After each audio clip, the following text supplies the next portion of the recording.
Solo Leveling Season 3, Episode 3 is finally here. If you haven't watched Episode 2 yet, be sure to check it out on my channel before diving into this one. The episode opens at a high school, where 3 students walk down the hallway, casually chatting about their workload. They grumble about having to handle a task that should be the art teacher's responsibility. As they approach a classroom, one of them wonders how many statues they need to bring in. According to their instructions, there should be around 6, and sure enough, that's exactly how many they find inside. Another student complains that even if they each take one, they'll still have to make another trip. The third suggests grabbing all of them at once to save time. Stepping inside, they immediately notice the thick layer of dust coating everything. The neglected state of the room sparks a brief conversation. Had anyone even cleaned this place recently? However, their thoughts quickly shift back to the statues. At first glance, they assume these figures have simply been left untouched for a long time. But then, something unexpected happens. One of the students suddenly spots a mysterious gate at the back of the classroom. Stunned, he points it out to his friends. Another reassures him, saying there's no reason to be scared. As long as the gate remains closed, nothing can come through. Only hunters can enter these portals, and they typically remain sealed for about a week before activating. However, the third student hesitates, recalling that they had been told the building was completely unoccupied. That's when it happens. Without warning, a massive green hand bursts through the gate, grabbing one of them by the head and lifting him effortlessly into the air. His terrified screams for help send a wave of panic through his friends. Their horror intensifies as an orc begins emerging from the portal. Within minutes, the classroom is a massacre. The bodies of the students lie motionless on the floor, their lives taken in an instant. The orc that had stepped through is unlike any ordinary monster. It exudes a deadly presence, its sheer strength making it clear that creatures far superior to humans exist in this world. Though they lack true intelligence, these beasts possess instincts far beyond those of mankind. The thick, metallic scent of blood fills the air, stirring their primal urges. But these orcs were not here simply to kill. They had a mission. As scouts, they had to suppress their hunger and focus on their objective. For the hunter, lurking in the shadows, tracking its prey for weeks, there was no need to search any longer. Its instincts told it everything. It was surrounded by potential victims, and the true hunt was only just beginning. The structure bore a resemblance to a citadel in certain aspects. One of the orcs declared his intent to initiate the hunt, while instructing another to summon their kin. This orc was resolute. After eliminating the humans and securing this stronghold, they would commence the true hunt. His first priority was clearing the path ahead. As he stepped into the corridor, his gaze locked onto a group of students gathered at the far end. A girl among them was the first to notice the monstrous figure looming in the distance.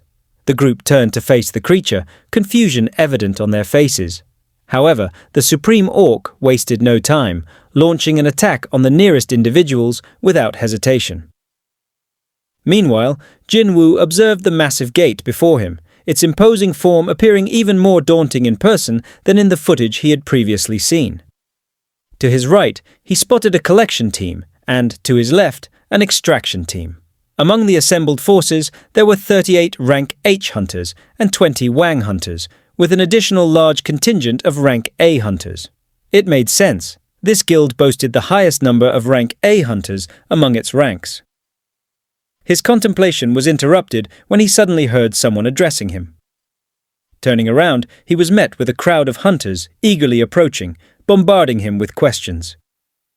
They were awestruck by his previous raid on the island and particularly fascinated by his ability to summon shadow warriors. "Was that summoning magic?" they inquired. The flood of questions came too fast for Jin Woo to respond.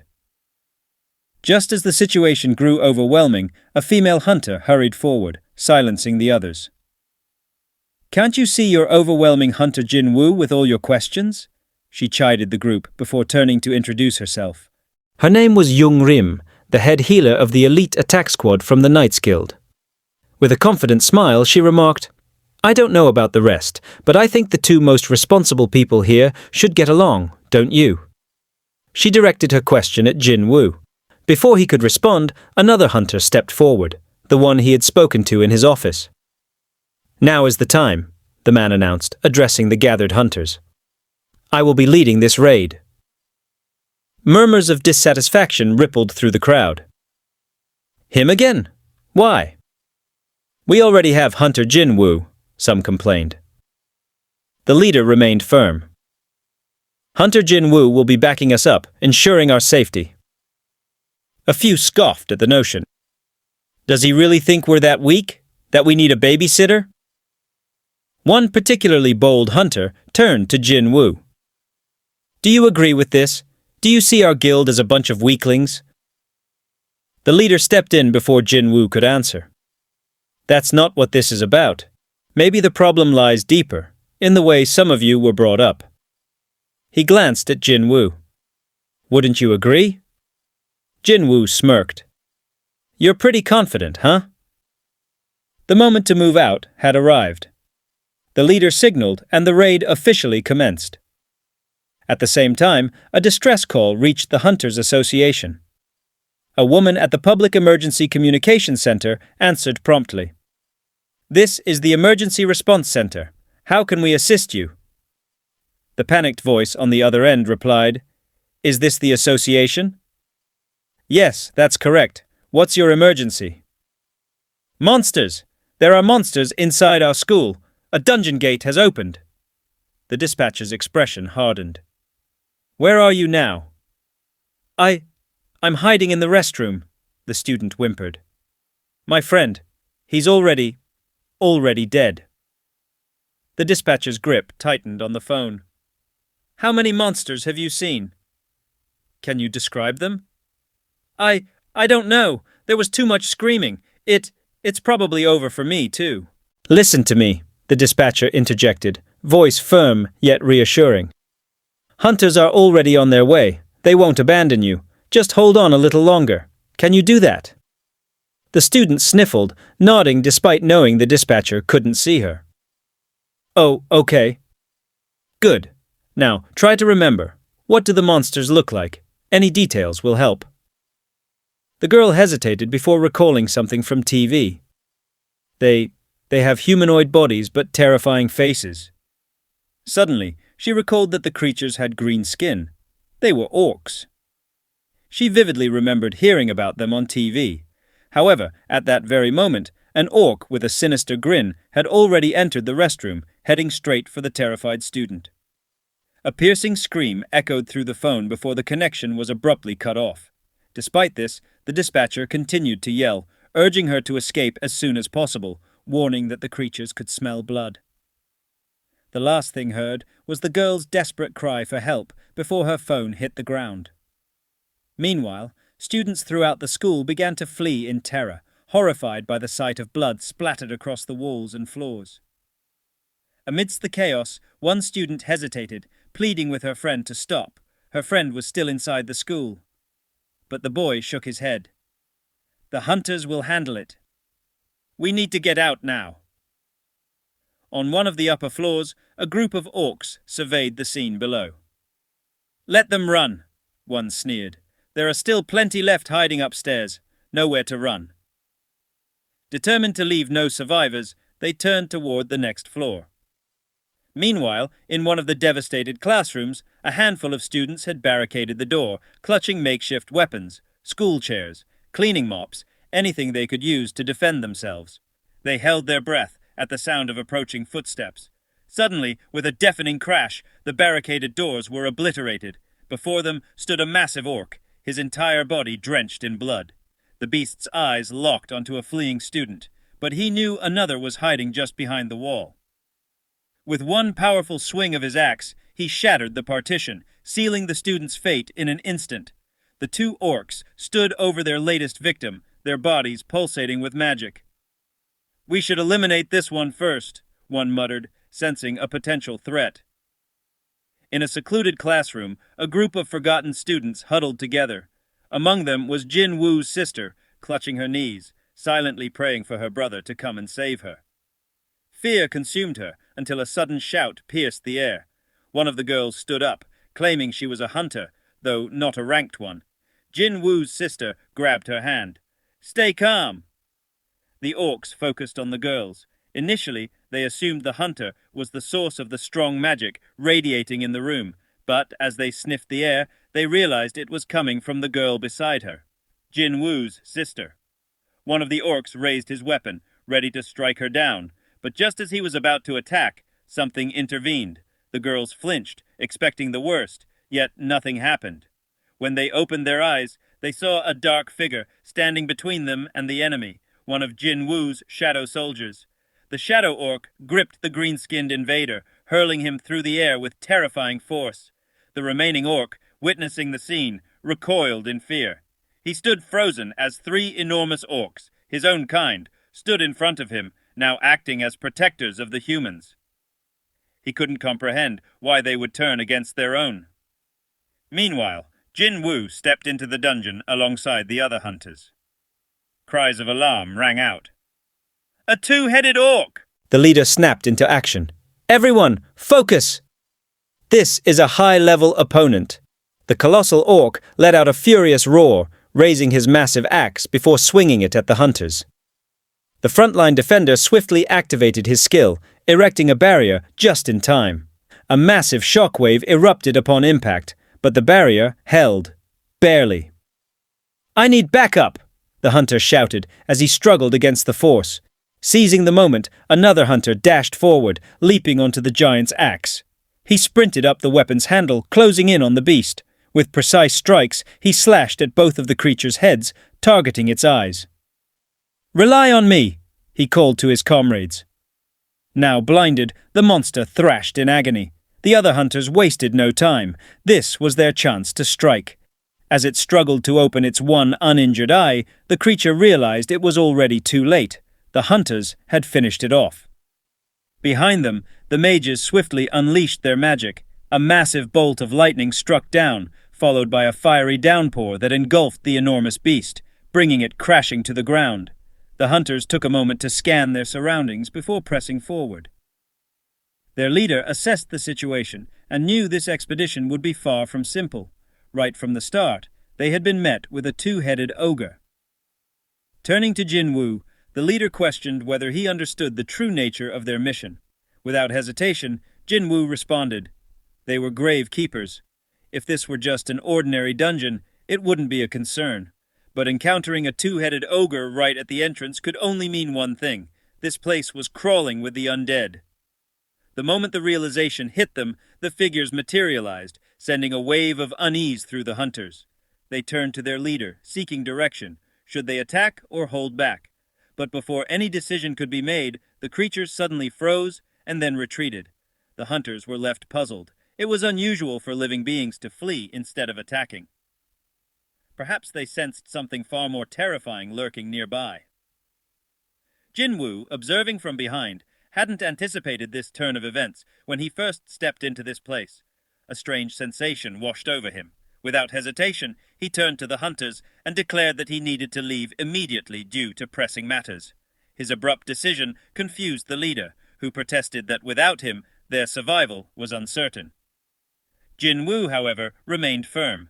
He assured them that he understood the situation, but had already arranged for someone reliable to handle it in his stead. The leader was left bewildered, unable to grasp what Jin Woo truly meant. Then, as Jin Woo summoned his general, Ant, the hunters stood in shock. They failed to recognize it as the same Ant from the island. Without wasting time on explanations, Jin Woo instructed his general to protect the hunters while eliminating anyone who posed a threat. Hearing this, Ant let out an exhilarated cry, eager for battle. The nearby hunters exchanged uneasy glances, realizing they were now following the lead of this formidable creature. The girl beside him addressed him as Mr. Jin Woo and called upon her own comrade. Moments later, a swarm of ants emerged, about 20 in total. However, the team's healer and some of the leaders still objected, claiming that Jin Woo had summoned a horde of monsters for no reason. With a serious expression, he offered them a choice.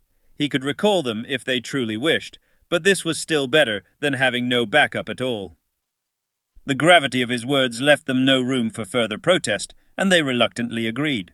As Jin Woo stood amidst the group, he quickly checked the remaining cooldown time on his skill, 1 hour and 42 minutes. The timing felt off, but there was no time to dwell on it. Urgency gripped him as he bolted toward the dungeon exit, sprinting at full speed. The signals from his shadow soldiers stationed near his sister remained active, giving him a sinking feeling. Then, in the distance, a swarm of undead soldiers blocked his path. Without hesitation, Jin Woo shouted for them to move aside. To his surprise, the undead fell to their knees, bowing before him. The realization struck him. His command over necromancy was the reason for their reverence. But there was no time to contemplate the implications. He swiftly summoned his dragon, Kaisel, who soared beneath him. Without missing a beat, Jin Woo mounted his dragon and shot out of the dungeon, heading straight for his sister. On the other side of the portal, spectators gazed in awe as Hunter Jin Woo streaked across the sky atop his dragon. Urging Kaisel to push beyond his limits, Jin Woo activated a skill that amplified all his shadow soldiers' strength by 50%. Meanwhile, the orcs guarding his sister fought viciously against the attacking enemies. The battle was fierce, but the green-skinned orcs were ultimately overwhelmed. The disciples, watching in astonishment, saw the supreme shadow orcs mercilessly cutting down their ordinary kin, ultimately overwhelming them. It didn't take long for them to realize that these creatures weren't their enemies, but were actually protecting one of the female disciples. They had chosen a side. Jin Woo's sister, standing behind one of the towering orcs, hesitantly asked if her brother had arrived. Instead of responding, the orc simply pointed his thumb toward the window, silently indicating that he would be there soon. Meanwhile, deep within the fortress, the final barrier shattered. An orc, seated on a throne, listened intently as one of his subordinates reported that Gurat, the chieftain of the Red Knife tribe, now had free reign. No one could stand in his way. Another orc, however, interjected, informing Gurat that some orcs had allied with humans. 3 of them were even stationed at the school. This news enraged Gurat. For the mightiest warriors of their clan to show weakness was disgraceful. Clutching his massive axe, he stood up, deciding to deal with them himself. A massacre was long overdue. Back in the dungeon, the ants fighting on behalf of the hunters let out triumphant roars as they tore through their opponents. The hunters, observing this spectacle, hesitated, unsure whether they should continue their raid or retreat while they still could. The thought of the ants turning on them was terrifying. However, the leader of the mountain team knew backing out now wasn't an option. Even if they wanted to, the press wouldn't let them hear the end of it. Despite the unease among some hunters, there was no choice. They had to see this raid through to the end. Just then, Ant Bear suddenly materialized near the leader, startling her. But before she could react, the creature disappeared in an instant, only to reappear in a flash. Moving with astonishing speed, it tossed something onto the ground at the leader's feet. Sitting up in shock, the leader found herself face to face with a massive ant. It simply glanced at her before turning away, leading its swarm elsewhere. The hunters rushed to the leader, asking if she was all right and what their next move should be. Should they follow or stay behind? The leader assured them she was fine. But as their eyes lowered, they froze in disbelief. Lying at their feet was the severed head of a Death Knight, one of the strongest monsters in the dungeon. The realization hit them like a storm.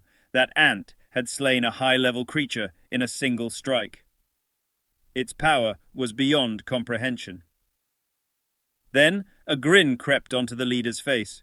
The value of high-tier mana crystals was immense, and with prey like this, they couldn't afford to leave now. Looking up, she saw the hunters moving toward the ants, ready to claim their share of the spoils. Meanwhile, at the school, a new battle erupted as Gurat arrived, taking position behind his war orcs. The warriors around him roared his name in unison. Gurat raised his voice, boasting that his tattoos were not mere decorations. They were symbols of the countless enemies he had slain. Examining his opponents, he acknowledged that they too had spilled plenty of blood. But that was where their strength ended. Smirking, he swung his massive sword, telling the elite orcs to enjoy themselves while he handled the real entertainment. Yet, just as he brought his weapon down, another orc intercepted the attack. But Gurat was unfazed. With sheer force, he redoubled his strength and sliced the shadow orc clean in half. For a moment, he thought the fight was over, until the orc began regenerating before his eyes. That's when Gurat realized it wasn't mere resilience, it was magic. No matter how many times he cut them down, they would always rise again. Frustration built inside him. He could slay 1, 100, or even 1,000 times, yet they would never stay dead. Then, an eerie whisper began echoing in his mind, urging him to exterminate all humans. The voice grew louder, more insistent, clouding his thoughts. He knew he had to act fast. The longer this dragged on, the stronger the influence would become. Thinking quickly, he reasoned that if these orcs were regenerating endlessly, the caster had to be nearby. His eyes narrowed. There was only one possibility. The girl hiding among her protectors had to be the source. If they captured her before the orcs could regenerate, they could put an end to this madness. But before they could reach her, the last remaining shadow orc grabbed 2 of his advancing warriors, leaving Jin Woo's sister exposed. Seizing the opportunity, another orc lunged forward, grasping her by the head. A sinister grin spread across his face as he sneered. He had known all along. It was her. He could feel the magic radiating from her. And that concludes Episode 3. Subscribe for Episode 4.